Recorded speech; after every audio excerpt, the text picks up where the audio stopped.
Yagibe galana bari nambo ana ureari walamne jalan kona gantai.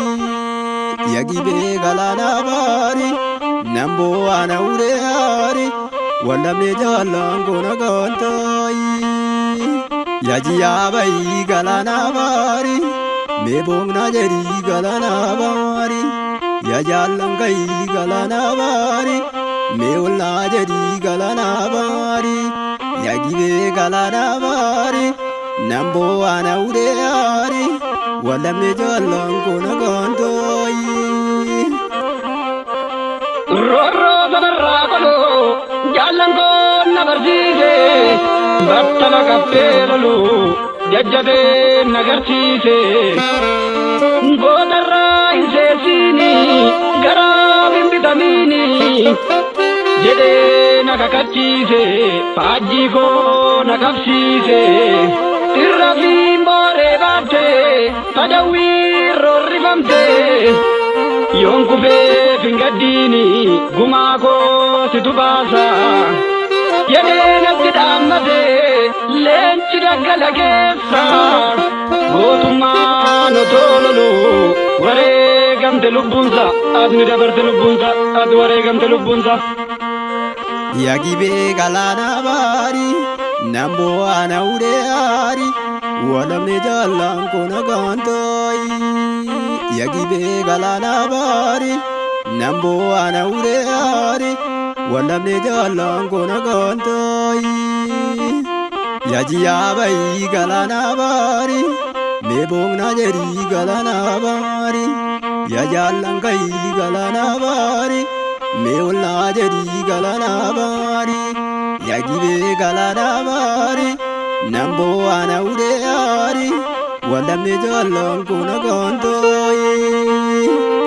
Jala konde shurrupe eroro sabarrakolu ubleen jalubbu saajibe irranso kodagaga aya kolattu bazuka sole ada barga ayo mata walarga ambiyo nyaate narka akka yaadde sadina asena bonsu nabina jala ko ya milkesa aturji jibira kesa aturji jibira kesa kuli jibira kesa sinorobo jettani itakka dungo baktani irranso ko jaljini itakka mi zindaganna anutti tambirmenyi loltu oromo dilgasa amar martu mogor kesa jajjabe wabon kabu utokon she kumatama kayon kesa ninafu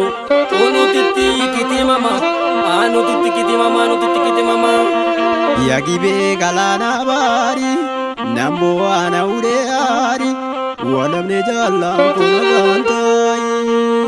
Yagibe galana bari nambo ana ureari walamne jalan kona gantai. Yajiya bai galana bari mebong na jari galana bari. Yajalan kai galana bari meul na jari galana bari. Yagibe galana bari nambo ana ureari walamne jalan kona gantai.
fayyuu cabni Oromoo si malee fayyuu dadduun Oromoo si malee fayyuu.